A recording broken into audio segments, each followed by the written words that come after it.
आराध्य अरिहंत प्रभु के चरणों में अनंत अनंत आस्था के साथ वंदन। आत्मज्ञानी सद्गुरुदेव युग प्रधान आचार्य भगवान के चरणों में अनंत अनंत आस्था के साथ वंदन। जिन शासन देव जिन शासन माता को नमन। आत्मप्रिय शाश्वत मुनि जी, आत्मार्थी साधक साधिकाओं, हम सभी तत्वार्थ सूत्र के माध्यम से श्रवण कर रहे हैं। अजीव प्रकरण के अंतर्गत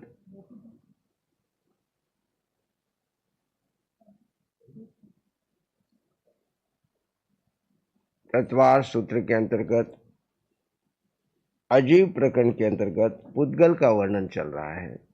पुद्गल क्या है, पुद्गल का स्वरूप क्या है, पुद्गल के गुण क्या है, पुद्गल के असाधारण गुण क्या है, इस पर चर्चा हुई। सूत्र क्रमांक 25 में हमने देखा अण्वः स्कंदाश्च, पुद्गल परमाणु रूप और स्कंद रूप है। पुद्गल है कैसे हैं, तो पुद्गल दो रूप में है, एक परमाणु रूप में है और एक स्कंद रूप में है। यानी पुद्गल का जो अंतिम हिस्सा है, जिसका आगे कोई टुकड़ा नहीं हो सकता, उसको परमाणु का है। आज जो अणुबम परमाणु बम है वो उसी रूप में आए। वो पुद्गल की ही शक्ति है, जीव की शक्ति नहीं है। जिसकी पुद्गल की शक्ति से आज दुनिया पूरी डरी हुई है कि कोई उसका अगर दुरुपयोग कर दे तो पूरी दुनिया विध्वंस हो सकती है, इतनी पुद्गल में शक्ति है। तो देखो जीव में कितनी शक्ति होगी फिर। पुद्गल की शक्ति से संसार भयभीत है, तो जीव में कितनी शक्ति है। हमने अपनी शक्ति पे विश्वास है या पुद्गल की शक्ति पे विश्वास है? पुद्गल की शक्ति पे सारी दुनिया को विश्वास है और पुद्गल को लेकर के सभी भयभीत भी हैं। खोज कर ली अपनी सुरक्षा के लिए, मिसाइलें बना ली, सब कुछ बना लिया, अब अणुबम बना लिए, परमाणु बम बना लिए। उस पुद्गल के हिस्से में इतना पावर है, उसके जो जुड़ा हुआ है उसको कहा है स्कंद। अजीव के जब हम भेद करते हैं, चार भेद 25 बोल में, नव तत्व के अंदर छोटी नव तत्व के 114 पैद में जहाँ करते हैं, वहां पर हम अजीव में करते हैं स्कंद, देश, प्रदेश और परमाणु। स्कंद यानी एक छोटा ढेला, देश उसका एक छोटा हिस्सा, प्रदेश उससे भी छोटा, और परमाणु जिसके आगे कोई भेद हो नहीं सकते। तो स्कंद, देश, प्रदेश और परमाणु। तो पुद्गल परमाणु रूप और स्कंद दो रूप में है। एक तो परमाणु रूप सबसे छोटा और उसके बड़े हिस्से को स्कंद कह दिया। अणु और स्कंद जिसका दूसरा भाग नहीं हो सकता, उस एक प्रदेशी पुद्गल द्रव्य को अणु या परमाणु कहते हैं। अणु भी कहते हैं शास्त्र में, उसको परमाणु भी कहते हैं। जो स्थूल हो वह स्कंद है। यद्यपि ऐसे भी स्कंद है जो दिखाई नहीं देते, पर फिर भी वे स्कंद है, क्योंकि दो या दो से अधिक परमाणुओं के मेल से जो पुद्गल बनता है वह स्कंद है। दो या दो से अधिक परमाणुओं के मेल से जो स्कंद बनता है वह स्कंद है, बनता है। स्कंद का साधारण अर्थ अनेक परमाणु पिंड होता है। स्कंद तीन प्रकार के मिलते हैं, संख्यात प्रदेश, असंख्यात और अनंत प्रदेश वाले। स्कंद में देश प्रदेश होते हैं, स्कंद में ही देश प्रदेश होते हैं। पुद्गल अनेक तरह के होते हैं, किंतु अणु और स्कंद में उन सभी का अंतर्भाव हो गया। दो शब्द में सबको अंतर्भावित कर लिया, अणु और स्कंद में। स्कंदों में अनेक रस, अनेक रूप आदि पाए जाते हैं। इस प्रकार अणु पुद्गल का अविभाजी सूक्ष्मतम अंश है और स्कंद इन्हीं संख्यात असंख्यात अणु का समन्वित रूप है। जाति की अपेक्षा से पुद्गल के दो भेद, परमाणु, अणु, पुद्गल का सबसे छोटा अविभाज्य टुकड़ा, स्कंद दो या दो से अधिक परमाणु का समूह। स्कंद के भी वापस तीन भेद कर दिए। स्कंद अपने आप में संपूर्ण लंबाई, चौड़ाई, मोटाई तीनों कम से कम 8 परमाणु, कम से कम 8 परमाणु का एक स्कंद बनता। देश स्कंद का आधा, लंबाई चौड़ाई हो कम से कम 4 परमाणु, स्कंद का जो आधा है वो देश, लंबाई चौड़ाई हो और कम से कम 4 परमाणु। प्रदेश, देश का आधा सिर्फ लंबाई हो, कम से कम 2 परमाणु की। स्कंद और अणु की उत्पत्ति का कारण क्या है उसके बारे में बताते हैं। तो सूत्र क्रमांक 26 में दिया है, संगात भेदेभ्य उत्पद्यन्ते। संगात यानी एकत्रित करना, भेद यानी पृथक करना, इकट्ठा करना और पृथक करना, जुड़ने और पृथक होने, इन तीनों कारणों से स्कंद उत्पन्न होते हैं, पैदा होते हैं। स्कंदों के निर्माण भेद संगात और भेद संगात से होता है, अर्थात स्कंद 3 प्रकार से बनते हैं। भेद, स्कंदों में से कुछ की उत्पत्ति टूटने से होती है, कुछ की उत्पत्ति टूटने से होती है। स्कंदों के टूटने को भेद कहते हैं। किसी बड़े स्कंद के टूटने से छोटे छोटे स्कंद बन जाते हैं। जैसे एक स्कंद 100 परमाणु का है तो इसमें से 40 परमाणु अलग हो गए तो एक 60 और एक 40 परमाणु का स्कंद बन गया। संगात, भिन्न भिन्न परमाणुओं के स्कंदों के मिलकर एक हो जाने को संगात कहा है। जैसे 2 परमाणुओं के मिलने से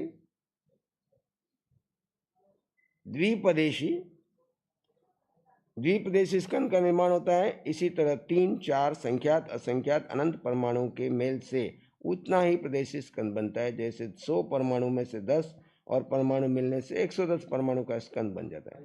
यानी स्कंदों से जो बड़ा है वो संगात। भेद संगात, कुछ संगंधों की उत्पत्ति टूटने और जुड़ने दोनों से होती है।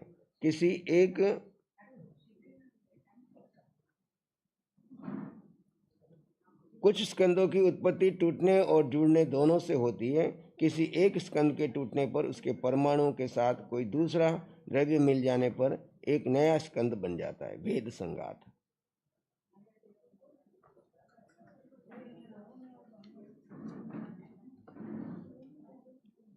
तब वह भेद संगात स्कंद कहलाता है। जैसे 100 परमाणुओं के स्कंद से 10 परमाणु और अलग हो गए तो उस समय अलग हुए परमाणु के साथ अन्य द्रव्य के 25 परमाणु मिल गए तो 35 परमाणु का स्कंद।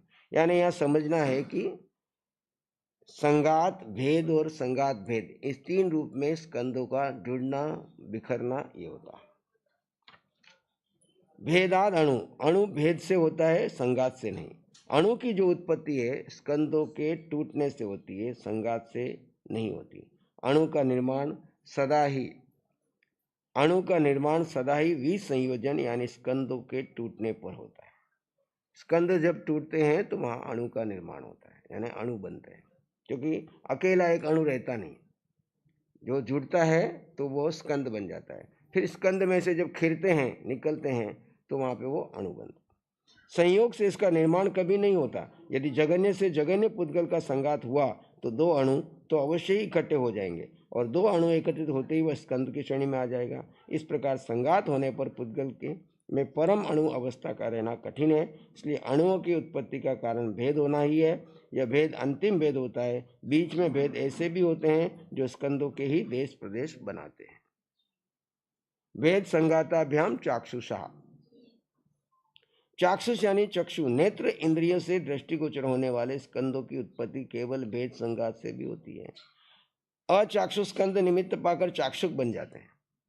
यानी आंखों से जो नहीं दिखते हैं उसको अचाक्षुक कहा, आंखों से दिखते हैं उसको चाक्षुक कहा। भेद और संगात दोनों मिलकर अचाक्षुष स्कंद को चाक्षुक बना सकते हैं। यानी जो टुकड़े हैं वो जुड़ करके जब बड़ा बन जाता है तो आंखों से दिखने लगेगा, छोटा होता है तो हमको आंखों से दिखता नहीं है। केवल भेद से ही कोई स्कंद चक्षु इंद्रिय से देखने योग्य नहीं होता था। न केवल संगात से ही ऐसा हो सकता है, किंतु भेद और संगात दोनों के होने पर ऐसा होता है। अर्थात भेद और संगात एकत्व और पृथकत्व से चाक्षुष स्कंदों का निर्माण होता है। एकत्व और पृथकत्व ये शब्द ध्यान में आता है। कहाँ पे आता है? एकत्व, पृथकत्व, अविचार। कौन से ध्यान में आता है? शुक्ल ध्यान में आता है। एकत्व पृथकत्व कर, यानी एक आत्मा से अलग करके, भेद करके विचारों से अविचार में जाना। विचार अलग है और मैं आत्मा अलग हूँ, ये शुक्ल ध्यान के पायों में ये चिंतन चलता है। तो यहाँ पर कहा एकत्व और पृथकत्व चाक्षुष स्कंदों का निर्माण होता है। उदाहरण के लिए एक सूक्ष्म स्कंद है वह यदि टूटता है तो उसके दो टुकड़े हो जाते हैं। छोटा स्कंद है, अगर वह टूटता है तो दो टुकड़े हो जाते हैं।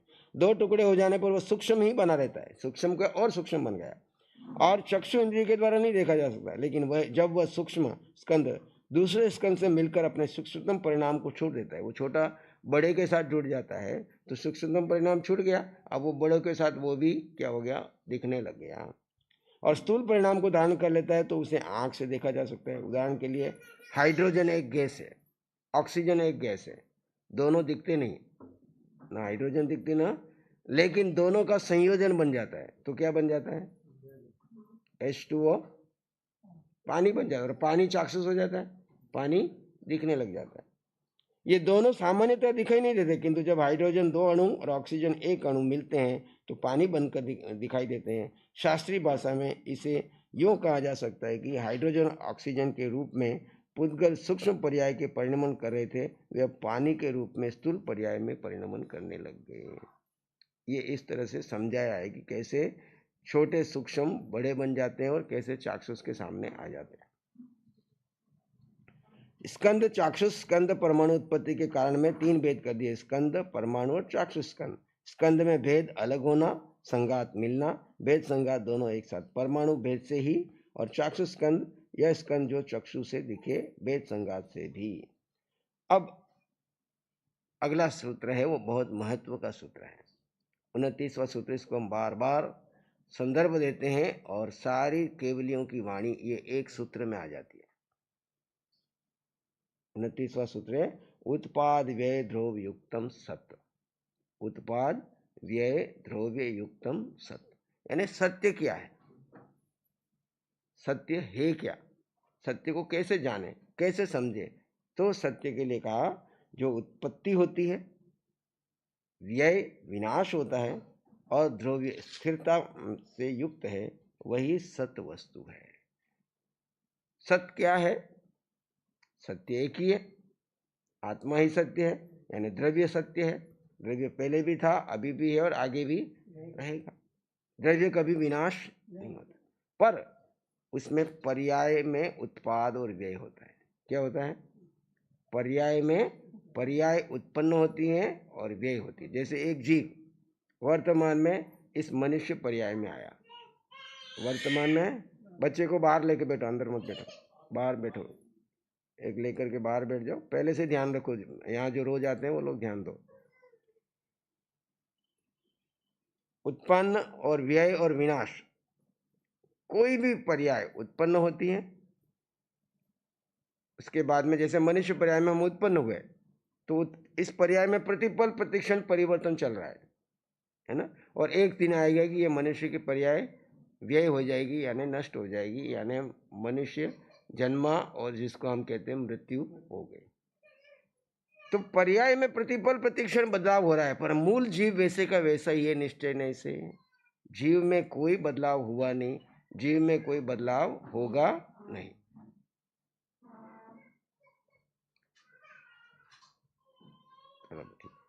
जीव में न कोई बदलाव हुआ, न ही कोई बदलाव होगा। जीव जैसा है वैसा ही रहने वाला है। उत्पाद व्यय ध्रुव युक्तम सत्य, ऐसे ही व्यय यानी विनाश होना। ऐसे वस्तु के रूप में देख लीजिए कि एक दिन ये टेबल उत्पन्न हुआ, बना, कुछ समय तक इसमें रहेगा, इसमें अंदर ही अंदर परिवर्तन चल रहा है, और एक समय आएगा कि ये टेबल बेकार हो जाएगा, इसकी पर्याय बदल जाएगी, लेकिन इसका जो मूल पुद्गल है लोहे के रूप में, वो लोहा वैसे का वैसा रहेगा, उसको गला करके वापस कोई दूसरी चीज बन जाएगी।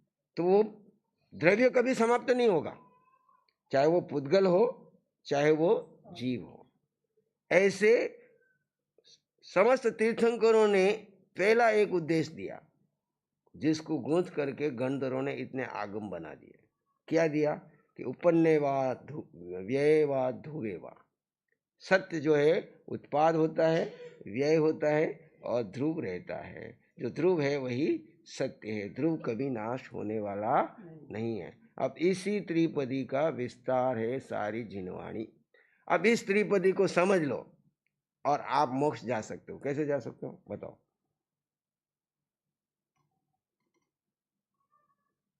कैसे मोक्ष जा सकते हो? इस एक सूत्र को समझ करके 32 आगम बना दिए गंधर्वों ने। इस एक सूत्र को समझ करके तुम जीव मुक्त हो सकते हो कैसे? प्रश्न मेरा।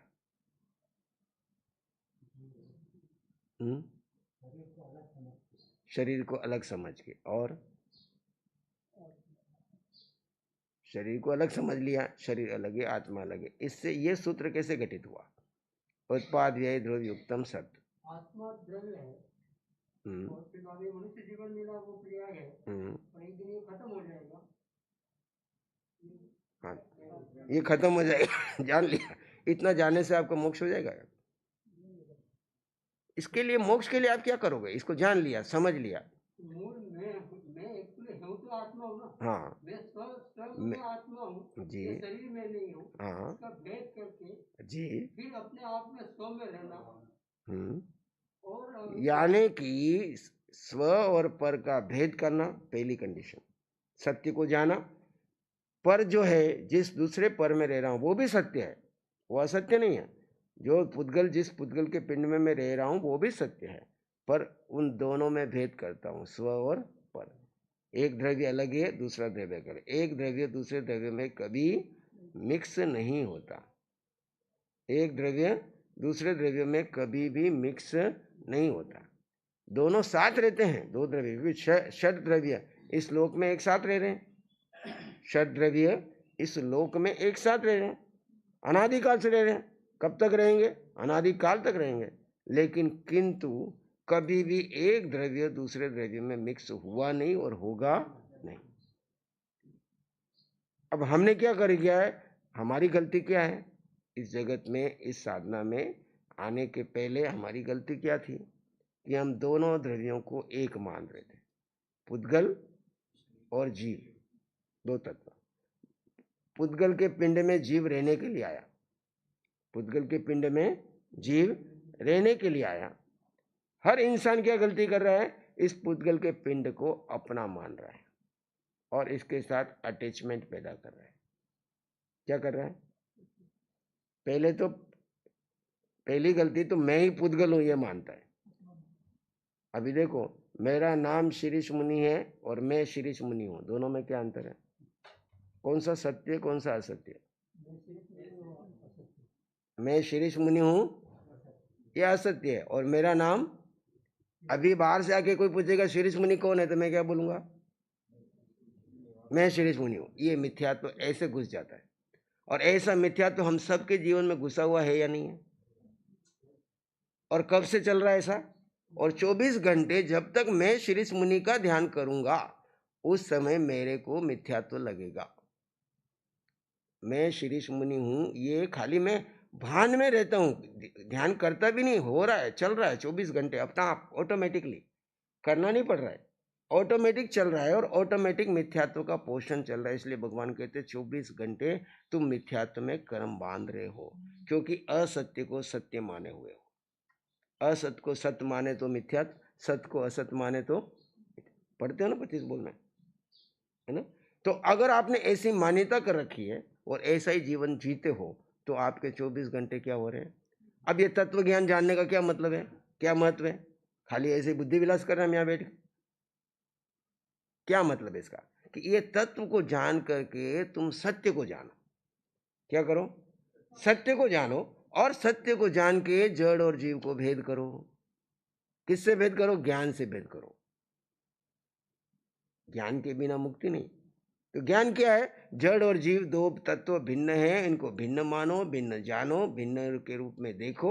ये दो तत्व कभी एक हुए नहीं, कभी एक हो नहीं सकते, साथ रहेंगे, अनादिकाल से साथ रह रहे हैं, आगे भी रहेंगे। तुम नहीं रहोगे तब भी ये तत्व तो रहेंगे। अनंत 24 हो गई, अनंत होगी, है ना? पढ़ते हैं नमो अनंत 24 जिन नमो सिद्ध अनंता करोड़, केवल ज्ञानी कंदरा बंधु बेकर जोड़, 2 कोड़ी केवल धरा विहर मान जिन 20 सहस्त्र युगल कोटि नमु साधु बंधु निष्ठ।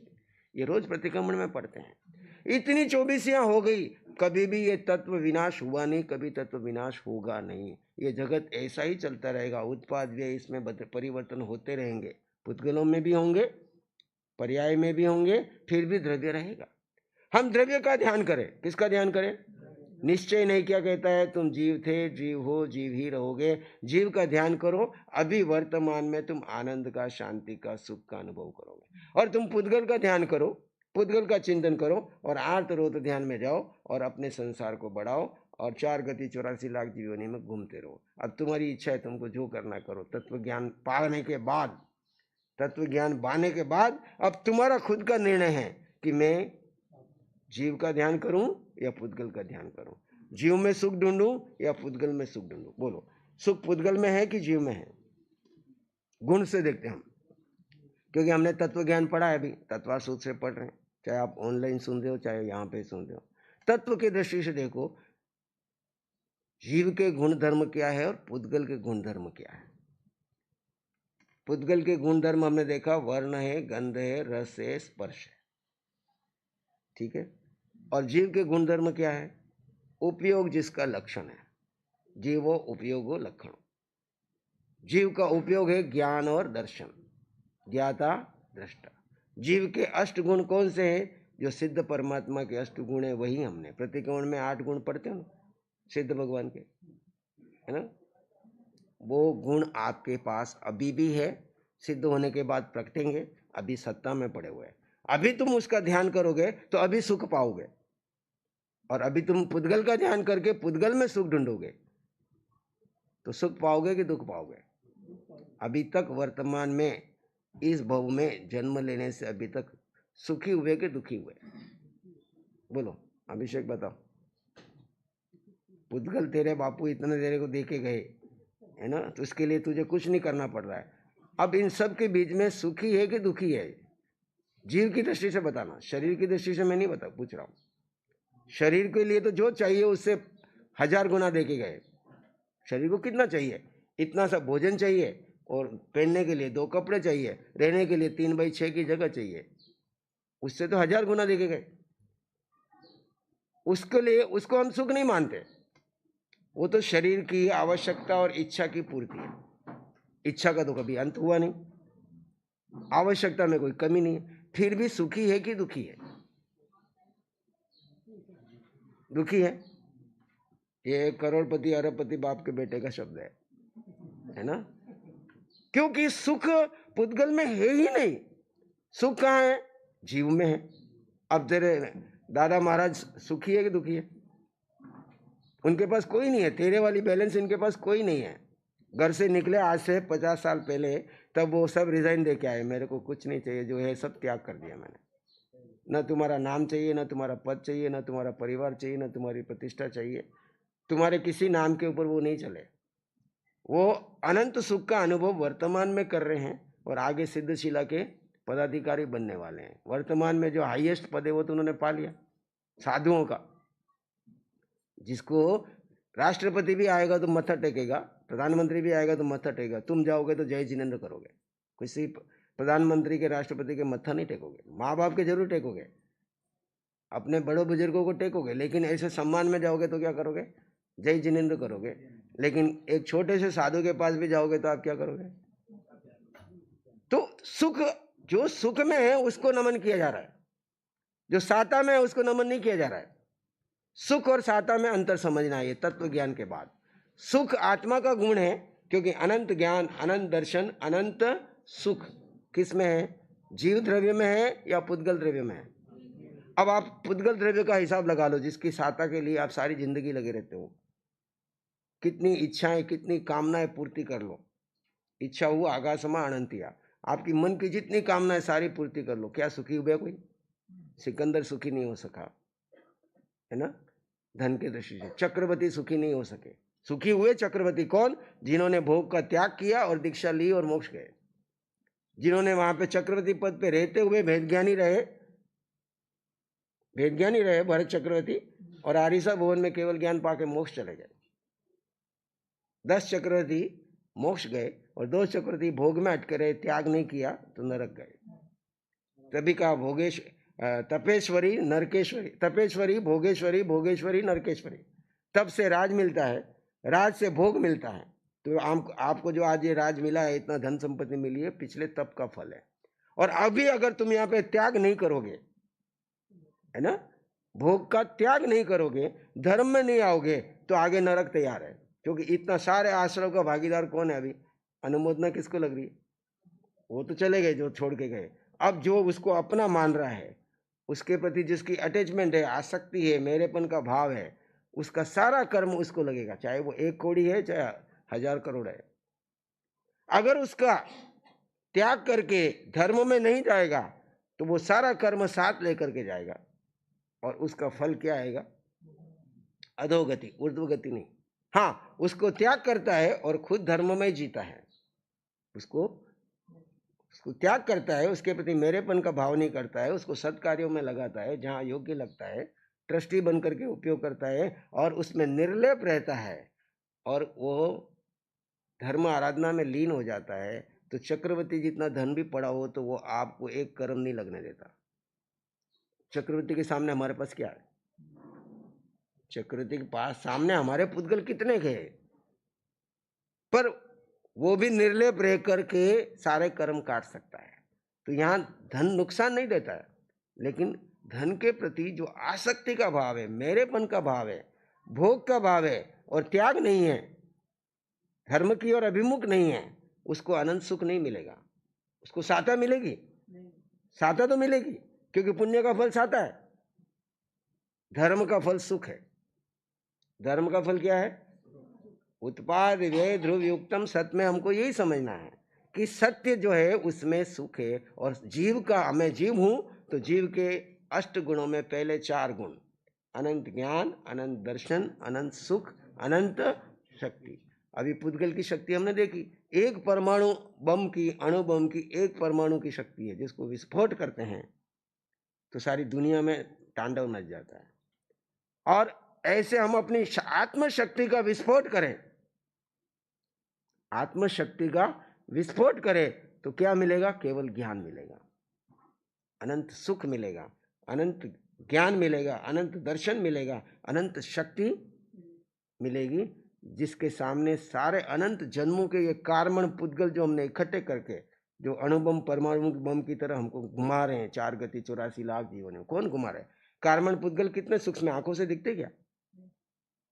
पर वो हमारे आत्मा के चारों तरफ हमको घेर के रखे हुए हैं। कैसे घेर के रखे? एक बार एक शिविर में प्रश्न आया था एक साध्वी जी का कि कर्म ने हमको कैसे बांधा? शक्ति आत्मा में इतनी है, फिर कर्म ने हमको कैसे बांध दिया? तो मैंने उनको एक दृष्टांत देके भेजा कि जो कोई आदमी शेर को बंदी बनाते हैं, जंगल में शेर को बंदी बनाते हैं, वो क्या करते हैं? पहले पूरे एरिया को सील कर देते हैं, फिर उसके अंदर धीरे धीरे परकोटा बनाते हैं, और फिर ऐसी जगह पर आ जाते हैं कि शेर ऐसी जगह बैठा है, उसके चारों तरफ जाल खड़ा कर देते हैं। अब वो शेर में शक्ति है कि वो किसी को भी कुछ कर सकता है, लेकिन अब चारों तरफ ऐसा लोहे का कड़ा जाल खड़ा कर दिया। अब शेर को उन्होंने हाथ भी नहीं लगाया, टच भी नहीं किया, लेकिन शेर बंदी है कि मुंह खुला है। ऐसे किसी पुद्गल ने हमारे आत्मा को आज तक टच नहीं किया, न कर सकता है। एक भी कार्मण शरीर भी, कार्मण पुद्गल भी आत्मा के किसी प्रदेश को टच नहीं कर सकता। लेकिन क्या हो गया? चारों तरफ ऐसे परकोटे के रूप में हमारे चारों तरफ कार्मण शरीर मोह कर्म के रूप में लगा हुआ है। कौन सा कर्म? एक मोह कर्म को हम तोड़ दे तो 4 गाति कर्म, 3 घाती कर्म अंतर मुहूर्त में टूट जाएंगे। हमारा पुरुषार्थ किसका करना है? सिर्फ 2 मोह कर्म के भी 2 भाग, एक मिथ्यात्व, एक मोह। मिथ्यात्व है कि मैं शरीर हूं, और मोह है कि शरीर और शरीर से जुड़ा संसार मेरा है। बस ये 2 तत्व को समझ करके इस समझ को, मिथ्या समझ को सम्यक समझ में करना, उल्टा करना। ये उल्टा कर दिया और उसमें जीना शुरू कर दिया, सत्य में जीना शुरू कर दिया। असत को असत मानते उपयोग करेंगे साधन रूप में। जैसे आप यहाँ पर दिल्ली से यहाँ पर आए, पंजाब से यहाँ पर आए, तो कितने साधनों का उपयोग करके यहाँ पे पहुंचे, और आपके पास ये शरीर रूपी साधन नहीं होता तो हम आपको पहचानते क्या? यहाँ कोई जीव आता तो इस शरीर रूपी साधन से हम पहचान ले, इसका उपयोग है पुद्गल का, पुद्गल का उपयोग करना है, पर पुद्गल को अपना नहीं मानना। पर है, पर और स्व का भेद करना, यही इस उत्पाद व्यय द्रव्य युक्तम सत्सूत्र को समझना है। ये समझ में आ गया तो मुक्ति दूर नहीं है, त्रिपदी का ज्ञान हो जाएगा। आपको 32 आगम में से कोई प्रश्न कहीं से भी उठा के पूछेगा, आप उसका उत्तर कर सकते हो। इसको समझ लो, इसकी साधना कर लो, यहाँ तक कि अपना केवल ज्ञान प्रकट कर सकते हो। करना क्या है, बस इस उत्पाद व्यय द्रव्योक्तम को समझना है। हर द्रव्य उत्पन्न होता है, व्यय होता है और सत रूप में निश्चय रहता है। अब मुझे तो अपने पे काम करना है ना, पर पे तो मैं कर नहीं सकता। तो मैं कौन हूँ? एक जीव द्रव्य हूँ। मैं कौन हूँ? एक जीव द्रव्य हूँ। अब जीव द्रव्य के जड़ और जीव, जीव जड़ में रहने आया है। किस में रहने आया? जैसे आप अभी कामरेज से आ रहे ना, कामरेज वाले अभी कामरेज में रहने का आएगा। पहले किसी गांव में रह रहे थे, अभी कामरेज में रहने आ रहे हैं। और कामरेज से चल करके अभी 2 घंटे के लिए यहाँ पे आए, तो 2 घंटे के लिए यहाँ रहने आए। उनको मालूम है कि हम 2 घंटे के लिए यहाँ पे सत्संग करने आए हैं, स्वाध्याय करने आए हैं, प्रवचन सुन रहे हैं, गुरु महाराज के दर्शन करेंगे, आशीर्वाद लेंगे, आगे निकल जाएंगे। तब तक तो उनको कोई दिक्कत नहीं है। लेकिन थोड़ी देर के बाद उनको अटैचमेंट हो जाए, मोह हो जाए, महाराज तो बहुत बड़ा, महाराज मैं तो आज का दिन यहाँ रहता हूँ, महाराज के तो कोई बात नहीं, रह जाओ बच्चे। थोड़े दिन कहते 8 दिन के बाद मैं यहाँ रहता हूँ, 8 दिन रहना चाहता, अच्छा भाई रह जा। मैं परमानेंट रहना चाहता हूँ, अच्छा भाई रह जा। और परमानेंट रहते रहते वो इसको कहते ये जगह ही मैं हूँ। क्या कहते हैं? ये जगह ही मैं हूँ। तो दूसरा ज्ञानी व्यक्ति बैठा, वो क्या होगा? इसको शायद पागल हो गया है ना, बुद्धि भ्रष्ट हो गई। एक दिन इसको आके रहने के लिए कहा था, 2 घंटे सत्संग के लिए भेजा था, फिर यहाँ पे स्वाध्याय करने लगा, रुचि लगी, चलो ध्यान शिविर कर लो, थोड़े दिन रहना। फिर कहते यहाँ रह, यहाँ रहे तब तो भी कोई बात नहीं, साधु बन जा तब भी कोई बात नहीं। फिर कहे बंगला ही मैं हूँ। फिर क्या कहे? ये बंगला ही मैं हूँ। तो सारी दुनिया उस पर। अब हम सब क्या कर रहे हैं? एक दिन एक जीव माँ के गर्भ में आया और प्रार्थना की माँ से कि मेरे लिए एक घर बना दो। तो आपके कर्म अनुसार माँ ने जैसा रंग रूप वर्ण नाम कर्म जैसा था, शेप बन करके एक 9 महीने में डेवलप हो गया। कर्म आपके थे, पूंजी आपकी थी, माँ तो खाली एक फैक्ट्री थी। उदय कर्म के दिन वहाँ पे वो बन गया और माँ ने उसको सहयोग करके उसको शरीर को जन्म दे दिया। और उसके बाद हमने क्या क्या किया उस मकान की तरफ किया। बाकी चर्चा यथा समय करेंगे।